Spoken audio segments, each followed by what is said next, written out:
Well, if it helps, it is a stagnant period where everyone says nice things about you. That could be worse. There are worse Yeah, things. honestly, that's like I think maybe even harder than Yeah. people yeah, we're getting a lot of like really happy chatter about this movie, so it's exciting. It's Yeah, excited sweat. I'll switch it up. This thing sucks. No, it's funny. It's such a easy movie to envision a specific type of movie, right? Because you've seen a million movies similar in terms of what you think it's going to be, but then you watch it and it is such an intimate and oddly inviting experience. Like I brought someone to see it who barely knew who Bob Dylan was and like had a Mm. great time with it. And I think so much of it is the people around him, right? I think if it was just like we're going to spend 2.5 hours looking at Bob the whole time, at a certain point you do start to go, he's frustrating me because I can't figure him out. Like there's something about looking at other people who eventually all have that problem with him is I love you and now I also hate you. And it Yeah. bothers me doing both. And it's much easier in life if that's not the case. I hate you now. Like there's something about everyone in his orbit being fascinating and fascinated by him and the sort of circular nature of it. It's kind of I imagine like an actor's dream, like because it's not a supporting role. It's just they're all constantly interacting with each other. Yeah, I mean, I don't know if you've spoken with Jim yet, but he talked initially with me in our first meeting about treating this because you don't want to get into the like the biopic trope of like born to death kind of thing. Um, he talked about Amadeus Yeah. and how, you know, you're not asking Mozart to explain himself. You're getting to see the effect Mozart had on the people around him. And yeah, as an actor, it's a treat because you can kind of focus on your own character. And Joan's well known too, Yeah. and there's a lot of information out there about her, and so I could sort of focus my attention on you know getting a musical understanding, and then you know having some sort of like musical proficiency, and then also just trying to understand her and capture her essence for just to show up as her. Yeah. And you get to and you go toe to toe in a way no one else gets to. You know, that's the character doesn't feel that he's on another level. Like, you know, there you feel for Elle because she has that feeling of like I we're not on an equal playing field anymore. You know, Pete sort of like worships him in a way, like, and Ed just plays as like I'm this real nice, like just do the nice thing with me. I think there's something about Joan being able to call him on his bullshit in a way, even though it's not, she knows it's not going to work, but she's like, I have to, I can't. She has that thing that I think so many people have that's relatable. I can't just keep my mouth shut. Like I can't. Like you're walking away with my guitar. It's my room. Like that's such a perfect scene of. It didn't even occur to you that this might not be yours. Yeah. Yeah, and I love that scene for Joan. Yeah, And for every woman, I love that she's just like, get out. yeah. I think we all have moments where we have been proud of ourselves for doing that, or just like wish we had, or Well, the wish we scene is had both. sooner. Well, the scene has both because she does let him in. Like she has that moment of like, oh, Yeah. charming. You get to do the range of I've been in all of these situations and I've either done the thing I now get the showcase or I wish I did. And the audience gets that too. It is such a satisfying moment because you should be like Bob is the main character. You should be being like, oh shit, he's getting kicked out. But you are happy. You're just like, yeah, he needs to go walk in the rain at night kind of situation. Yeah, I think that's another thing I really just love about this film is that, I mean, James Mangold is a filmmaker who doesn't want to like just pander to a musician's ego, you know? I mean, he doesn't want us to play he didn't want us to play biographies in this film, but also the folk scene is one of embracing a kind of authenticity and mess and not being overly polished. And I appreciate that this film respects that. I think even in the sound design, you know, like they didn't take our voices and manipulate them to the point of just being so like cozy and sweet.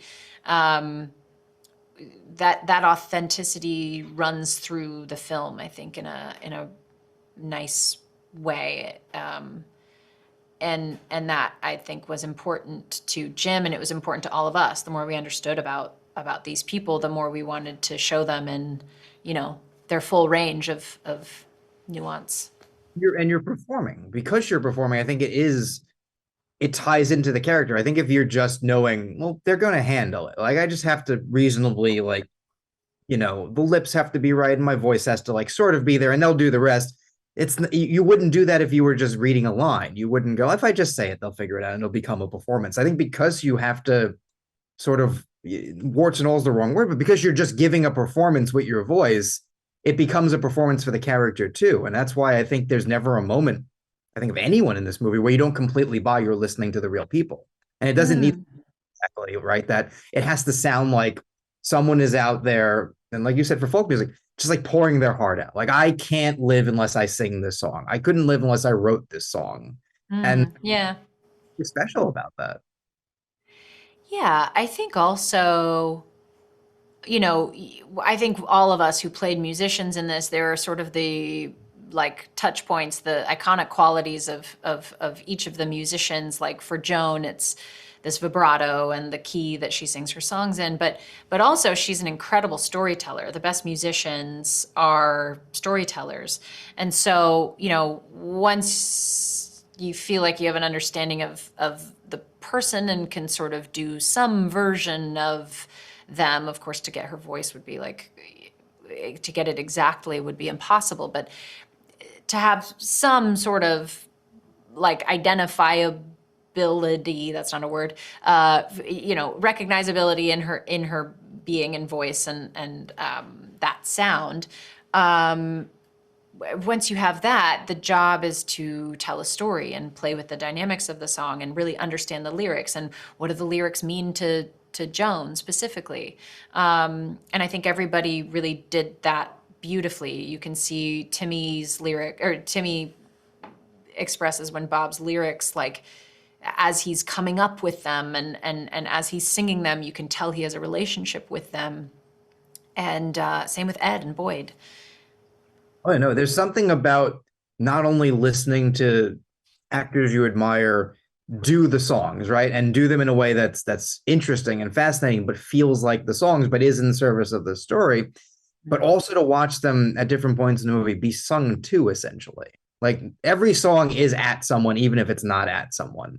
And that's kind of it's kind of amazing that's a layer upon the film that you don't have to think about it, just kind of washes over you. Like you guys singing it Ain't Me is such a target, right? It's meant to be heartbreaking and also angry. And like everything about it is speaking to different people at different times.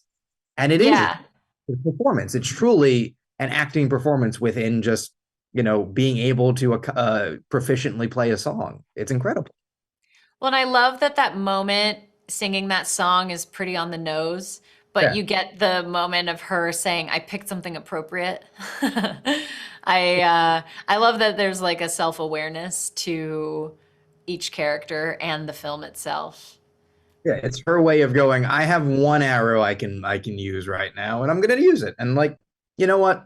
Let's do it. Like every Yeah. time to Bob in the movie, to Tim, it's so earned is the thing. There's never a moment Good. where someone's overreacting. If anything, it's like, what a bunch of underreactors for this guy. Like, but it's so earned. And I think the fact that when our last looks at everyone, you included, is of them sort of not resigning themselves, but going like, not going to figure them out.